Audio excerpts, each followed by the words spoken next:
300 से ज्यादा सीटें भारतीय जनता पार्टी जीतेगी, यह कहना है आरपीएन सिंह का। क्या पडरौना से चुनाव लड़ेंगे? चलिए यही प्रश्न लेकर चलते। मेरे सहयोगी कुमार अभिषेक हमारे साथ जुड़ रहे हैं, हिमांशु मिश्रा भी मेरे साथ जुड़ रहे हैं बीजेपी हेडक्वार्टर से। लेकिन अभिषेक, पूर्वी उत्तर प्रदेश के समीकरण पर क्या परिवर्तन पड़ेगा, क्या असर होगा?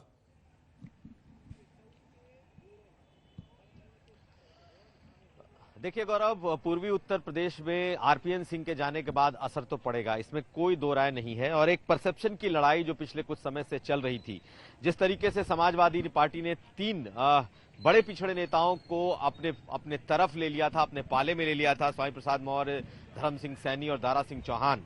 बीजेपी इस बात की ताक में थी कि पूर्वी उत्तर प्रदेश में उसे ये परसेप्शन चेंज करना है। और यही वजह रही कि आरपीएन सिंह, जिनकी चर्चा महीनों से चल रही थी कि वो बीजेपी में कभी भी शामिल हो सकते हैं, आज वो शामिल हो गए। जो हमारी जानकारी है उसके मुताबिक वो पडरौना से बीजेपी उन्हें चुनाव भी लड़ाना चाहती है और स्वामी प्रसाद मौर्य के खिलाफ चुनाव लड़ाना चाहती है।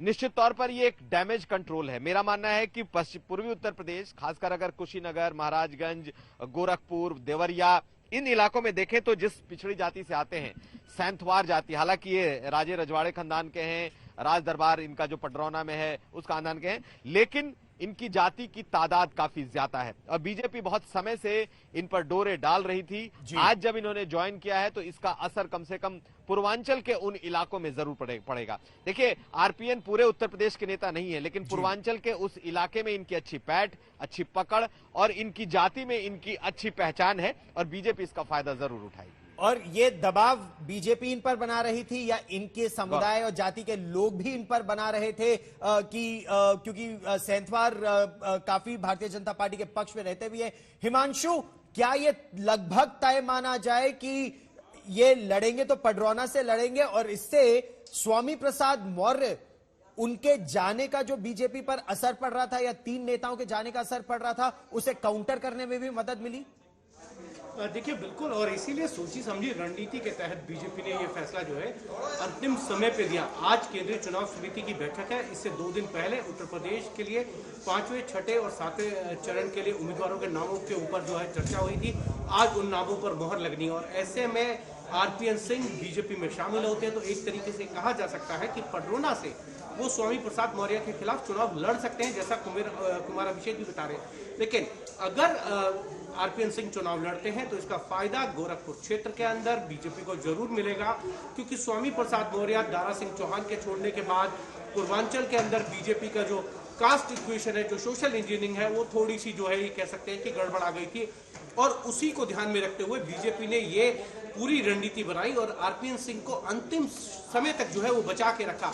ये बात सही है कि पिछले लगभग 1 साल से जो है आरपीएन सिंह के बीजेपी में शामिल होने के लिए कई बार जो है चर्चाएं हुई है, कई बार हम सबों ने खबर के रूप में देखा है। जब जतिन प्रसाद जो है बीजेपी में शामिल हुए थे तब भी ये कहा जा रहा था कि आरपीएन सिंह जो है वो बीजेपी में शामिल होंगे, तब शायद बात नहीं बन पाई थी, अब बात बन गई है और आरपीएन सिंह को बिल्कुल बीजेपी ने भरोसे में लिया और उनको कहा कि अगर आप चुनाव हार भी गए तो अब पार्टी आपका सम्मान करेगी और आपके उज्जवल भविष्य के लिए जरूर कदम उठाएगी। उसके बाद ही जो है आरपीएन सिंह आज शामिल हुए हैं बीजेपी में और आप देखिए कि उनके साथ उनके पुराने पार्टी के सहयोगी और केंद्र सरकार में उनके सहयोगी के तौर पर जब वो मंत्री थे ज्योतिरादित्य सिंधिया, वो खुद आए थे उनको पार्टी में शामिल कराने के लिए। तो एक तरीके से कहा जा सकता है कि राहुल गांधी का जो युवा एक टीम थी, उस टीम के अंदर लगातार डेंट पड़ते जा रहे हैं। राहुल गांधी के साथ जो लोग खड़े नजर आते थे वो एक एक करके छोड़ते हुए जा रहे हैं, चाहे वो ज्योतिरादित्य सिंधिया हो, जितिन प्रसाद हो या फिर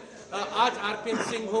ये एक कांग्रेस के लिए चिंता का विषय है कि एक एक करके युवा जो है, साथ बिल्कुल सही कह रहे हैं, ये तो बिल्कुल कोर टीम थी राहुल गांधी की। लेकिन आरपीएन सिंह ने आज क्या कहा? जब आपसे भी बात कर रहे थे तो क्या कहा उन्होंने कि कांग्रेस पार्टी जो 32 साल पहले ज्वाइन की थी अब वो नहीं रह गई, वो सोच नहीं रह गई इस पर। और इससे पहले जब आरपीएन सिंह छोड़ रहे थे कांग्रेस तो क्या कहना था कांग्रेस पार्टी का, हम आपको वो भी सुनवाते हैं। मुझे अभी आधिकारिक तौर पे नहीं पता है वो कहां ज्वाइन कर रहे हैं। मेरा अपना मानना है कि ये जो लड़ाई है, जिस लड़ाई को कांग्रेस पार्टी लड़ रही है और प्रियंका जी ने इसका पहले भी जिक्र किया है, ये लड़ाई बड़ी मुश्किल है और ये लड़ाई साहस के साथ ही लड़ी जा सकती है, वीरता के साथ ही लड़ी जा सकती है, बहादुरी से ही लड़ी जा सकती है। क्योंकि यह लड़ाई आप एक दंभकारी सरकार, उनके अहंकार, उनकी एजेंसीज, पूंजीवाद, हर तरह के लांछन के खिलाफ लड़ रहे हैं। और इसको लड़ने के लिए बूता चाहिए। यह सच की लड़ाई है, यह सिद्धांतों की लड़ाई है। और मुझे नहीं लगता कि कोई भी व्यक्ति कांग्रेस में रहकर हमारी बिल्कुल विपरीत आइडियोलॉजी की पार्टी में जा सकता है। शायद यह काम कायर ही कर सकते हैं। इसको लड़ने के लिए, इस लड़ाई को जीतने के लिए बहुत बूता चाहिए।